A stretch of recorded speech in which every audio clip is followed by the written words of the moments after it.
ढीचू ढीचू रोता है, गधा गधा ही होता है। ढीचू ढीचू रोता है, गधा गधा ही होता है। गधे के मालिक ने पाली बिल्ली एक बालों वाली।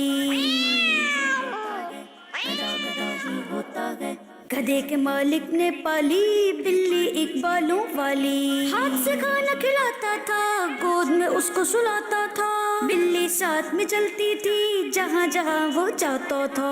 गधा अकेला एवरीडे बोझ उठाता मालिक के, फिर भी रात में बेचारा बेचारा गम का मारा।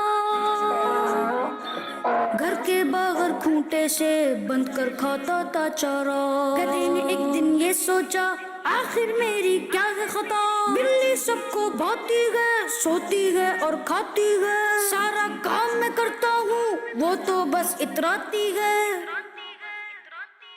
गधे ने बदली अपनी चाल, बिल्ली जैसा किया कमाल। घर के अंदर बढ़ गया, मालिक पे वो चढ़ गया। सोचा मालिक खुश होगा, लेकिन वो तो डर गया। मालिक को गुस्सा आया, वो गुस्से में चिल्लाया, मुझे बचाओ मुझे बचाओ, इस आफत से जान छुड़ाओ। मुझे बचाओ मुझे बचाओ, इस आफत से जान छुड़ाओ। पागल हो गया है ये गधा, इसको घर से दूर भगाओ।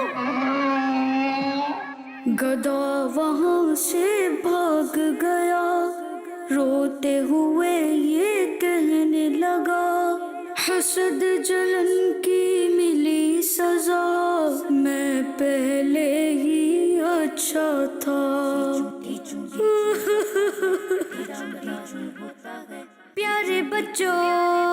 प्यारे बच्चों याद रखो, किसी को देख के नहीं जलो, नहीं जलो, नहीं जलो।